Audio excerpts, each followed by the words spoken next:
In the final, chaotic days of World War II in Europe, a single castle high in the Austrian mountains became the stage for the strangest battle of the entire war. Inside its walls, a small group of American soldiers found themselves guarding a group of high-profile French prisoners. Outside the walls, the fanatical and brutal Waffen-SS was preparing to storm the castle and execute everyone inside. The Americans were outnumbered, outgunned, and certain to die. But they were not alone. In a moment that defies belief, they were joined by their sworn enemies, a handful of German Wehrmacht soldiers who chose to fight and die alongside them. This is the incredible true story of the one and only time in World War II that American and German soldiers fought as allies. Our story begins at Schloss Itter, a picturesque castle that had been converted by the Nazis into a high-security prison. But this was no ordinary prison. Its inmates were the so-called ehemalige Prominente, the former prominent ones. They were political enemies of the Third Reich who were too important to kill, but too dangerous to be free. The guest list was a who's who of pre-war France. 2 former prime ministers, top generals who had once commanded the entire French army, political leaders, and even a world-famous sports hero. For years, these men and their families lived in a strange gilded cage. They were held under the watchful eye of the SS, cut off from the world, their fates uncertain. But by late April 1945, the world outside was closing in. The Third Reich was collapsing.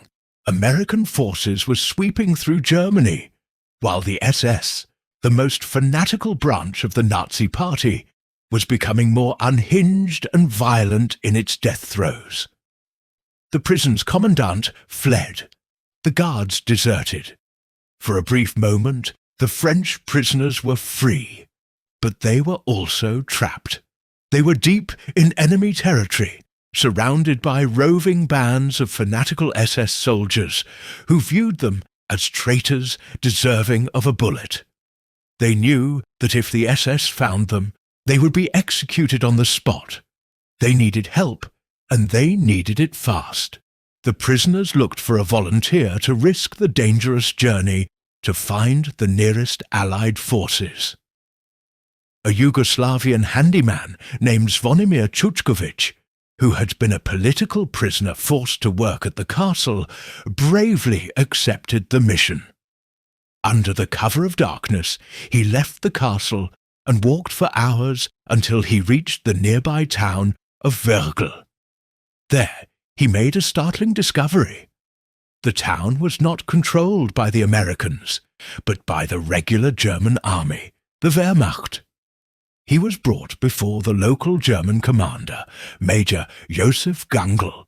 Gangl was a decorated officer, a veteran of Stalingrad, but he was no Nazi fanatic. He and his men were disgusted by the SS and had secretly been working with the local Austrian resistance, hoping to save the town from further destruction.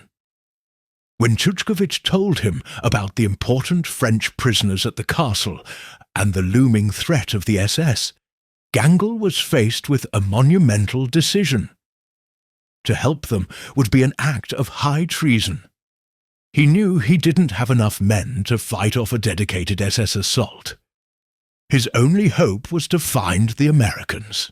Keeping Chuchkovic with him, Gangl drove out under a white flag of surrender, determined to find the nearest American unit and convince them to help. He was a German major, driving to surrender to his enemy in order to ask them to join him in fighting other Germans. The situation was surreal.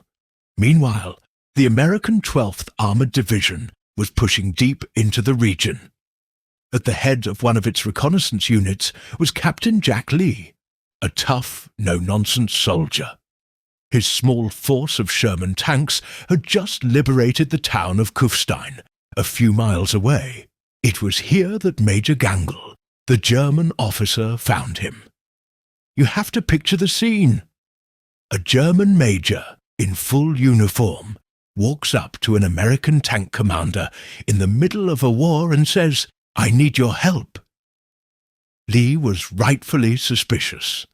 But when Gangl and the prisoner Tutkovich explained the situation, the high-value prisoners, the imminent threat from the SS, Lee recognized the urgency. The problem was, he had orders to hold his position and wait for reinforcements. Going on a rogue rescue mission into territory still swarming with SS was a court-martial offence.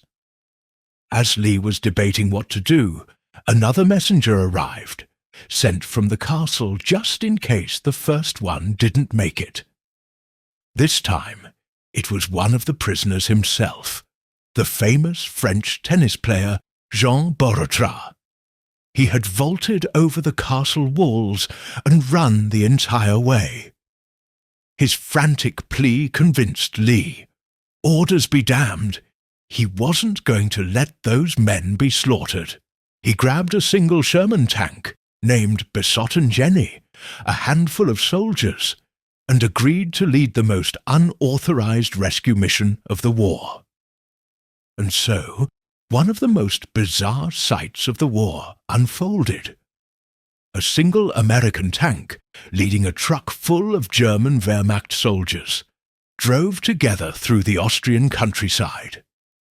Along the way, they fought off small bands of SS troops who tried to block their path. Major Gangl and Captain Lee, a German and an American, were now fighting side by side. When they finally arrived at Schloss Itter, the French prisoners were overjoyed to see the American tank, but utterly bewildered by the sight of German soldiers piling out to defend them. There was no time for explanations. Captain Lee, now the de facto commander of this motley crew, immediately began setting up a defence. He had his handful of GIs, Major Gangl, and his 10 Germans, the now freed French prisoners, some of whom were old generals who immediately started arguing about strategy and the tank crew. This was the force that would defend the castle. On the morning of May 5th, 1945, just 2 days before the final surrender of Germany, the SS attacked. A force of over 150 Waffen-SS soldiers, armed with machine guns, mortars, and an anti-aircraft gun used as a cannon, laid siege to the castle. Inside, the tiny band of defenders returned fire. The scene was surreal. American GIs and German Wehrmacht soldiers, sworn enemies just hours before, were now fighting from the same positions, shouting warnings to each other, covering each other's backs. The aristocratic French prisoners, some in their 60s and 70s, joined the fight, carrying ammunition and helping the wounded. The castle's thick stone walls offered good protection, but the SS were determined, and their numbers were overwhelming. Captain Lee's tank, Besotten Jenny, was their most powerful weapon. It sat at the front gate, blasting away at the SS positions. But eventually, it took a direct hit and was knocked out of action. Now, they only had their rifles and machine guns. Ammunition began to run low. The situation was growing desperate. Then, tragedy struck. Major Josef Gangl, the German officer who had betrayed his own side to do the right thing, was hit by an SS sniper's bullet while trying to protect one of the Frenchmen. He was killed instantly. The man who started this alliance had become its first true martyr. He died fighting against the tyranny of the SS, defending the very men his country had imprisoned. By early afternoon, the defenders were nearly out of ammunition. The SS were preparing for a final assault to breach the main gate. Captain Lee knew they could only hold out for a few more minutes. Just as all hope seemed lost, a sound began to echo through the valley. A sound that was music to their ears. It was the rumble of American tanks. Captain Lee's radio calls had finally reached the main force. A heavy relief column had arrived. The SS, seeing the overwhelming American power, broke and fled. The battle was over. The siege was lifted. The American soldiers who stormed into the castle were met with a scene they could barely comprehend. Their comrades were safe, standing alongside German soldiers who had surrendered their weapons, and a group of very grateful French VIPs. The strangest battle of the war had ended in an even stranger victory. Captain Jack Lee was awarded the Distinguished Service Cross for his heroism. Major Josef Gangl is remembered today as a national hero in Austria. The battle for Castle Itter remains a unique and powerful ember from the ashes of World War II.